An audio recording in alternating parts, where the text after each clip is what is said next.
It's very simple, folks.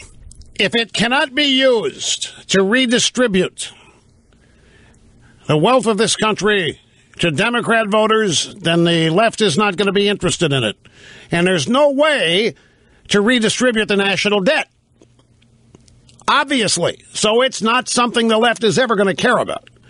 Climate change? Wow. New taxes? Wow. It's a way to redistribute wealth, which is what the left's all about. Greetings, folks, and welcome back. It's great to have you here. The telephone number is 800-282-2882.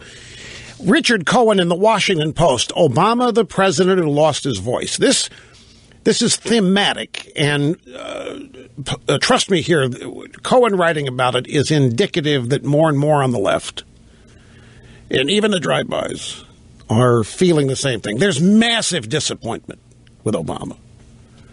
You go back to the heady days of the 2008 campaign, the promise, the utopian outlook, all of it. The blank canvas. Obama was going to be whatever you wanted him to be. He was going to fix everything that was wrong. The U.S. was going to be loved again. There was going to be unity. Politics was going to end. There was going to be massive agreement with people. And the exact opposite's happened. And there's massive disappointment with Obama. Now, with the liberals, it's not that they will never admit or conclude that their beliefs fail, just the people in charge of implementing them. Now, to many people, Barack Obama is the man presiding over the funeral of America. Sadly, that's how many people view Obama, as an 8-year eulogy, an 8-year funeral, which is his desire, the decline of the United States. But let me give you a few pull quotes here from Cohen's piece, because that's all I need. Yet Obama spoke coldly by rote, saying all the right things in the manner of a minister presiding at the funeral of a perfect stranger. To a large degree, Obama became president on the strength of his eloquence. To a large degree, that's what's deserted him. He's out of words because he's out of ideas. Consequently, Obama ought to listen to others. They aren't the ones who are popping off. He is. The headline of this piece is Obama, the president who lost his voice. Now, the reason that Richard Cohen and the Washington Post and other leftists think that Obama is out of ideas and words is that Obama can't really say the words he wants to say. Not even as a lame duck. Not even with just 1 year remaining. Obama still can't say what he really wants to say. He cannot be honest about his true feelings for this country. But it's coming through. Even though he can't say the words, it's been obvious to people like me for 8 years and even prior to that. And that's what's happening now. Others are starting to see what I saw in Obama long ago. That he really has an animus for this country. And he's had it his whole life.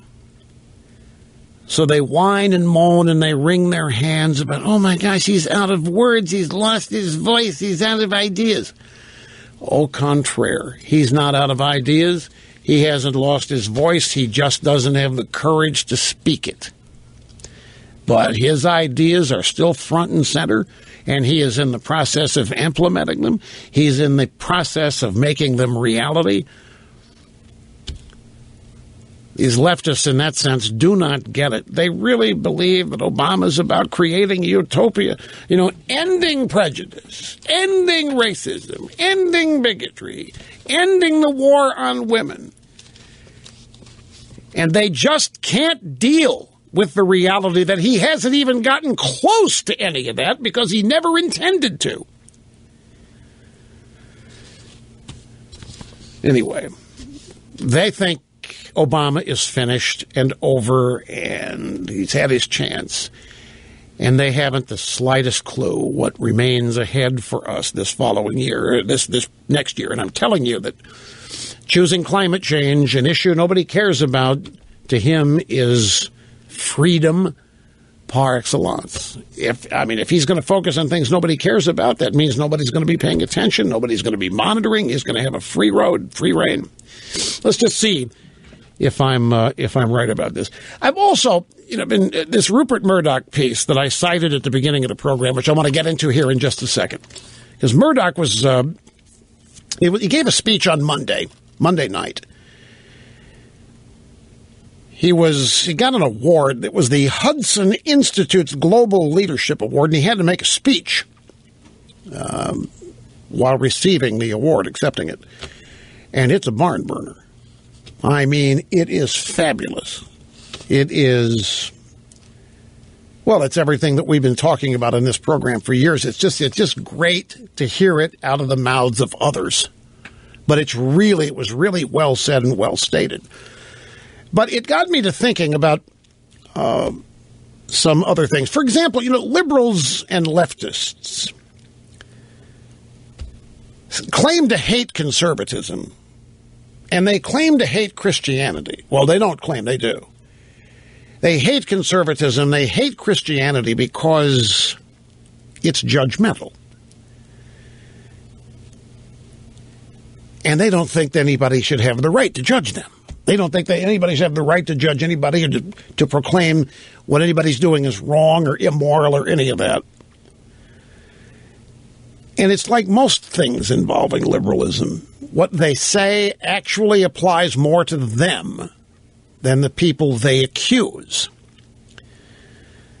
While liberals claim to hate judgmentalism, they insist on the right to dictate and to judge everyone else.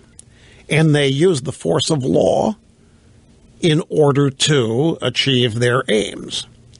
For example, how much and what kind of energy you use. They want to dictate that, and they will judge you if you are using the wrong kind of energy that could be destroying the planet. What kind of car you drive, how many miles you drive, what refrigerator you buy, what size home you live in, the size of your soft drink, where your thermostat is set, how many children you have, how much you pay to stay warm or cool. Liberalism wants to be the first and final word on all of these things, and especially if they deal with energy. Liberals want the right to judge you and dictate behavior to you. Liberals insist on telling you where you can pray. They insist on defining what is a prayer and what isn't. Liberals tell college students the conditions under which they can have sex. What behavior amounts to a sexual assault. They define it. They judge what violates it. They insist on governing every aspect of the sexual lives of college students. What do you mean, what am I talking about? How about getting consent at every level of sexual activity before you move on to the next one? You've got to get consent? What the hell is that? If not dictating behavior and judging the violators. Liberalism has its own definitions of racism, sexism, homophobia, and they are the judge and jury for all infractions. They are the ones judging. They are the ones dictating. It's known as political correctness, speech control, what have you. I mean, all the while they run around and they get mad at conservatives or religious people for dictating and judging and saying, they are the ones actually engaging in that kind of behavior that is intolerant, and that's they claim to be the most tolerant and open-minded among us, and they're the exact opposite.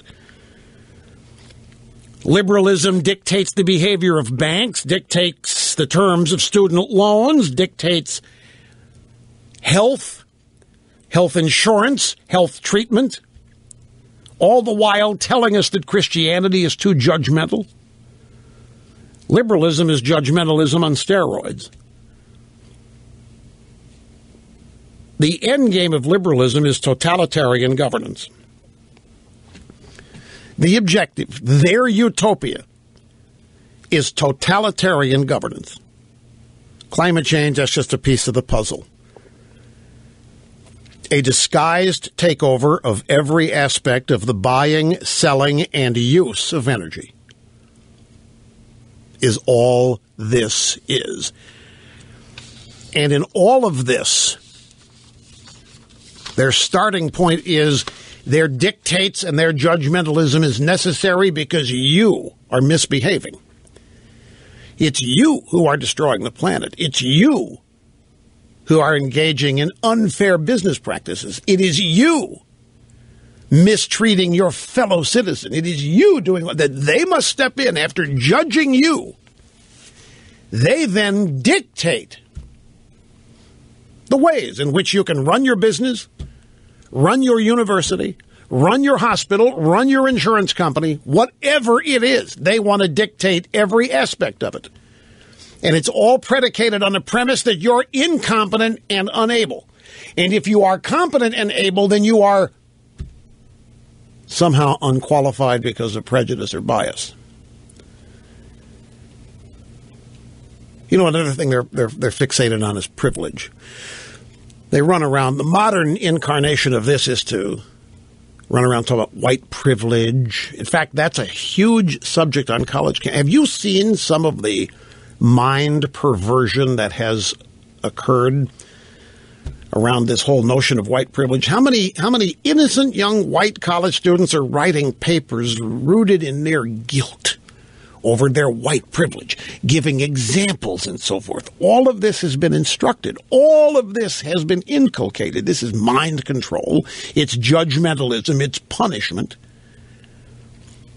from those who consider themselves the most tolerant. But I would contend that it's the left fixated on privilege. You want privilege? What about tenure?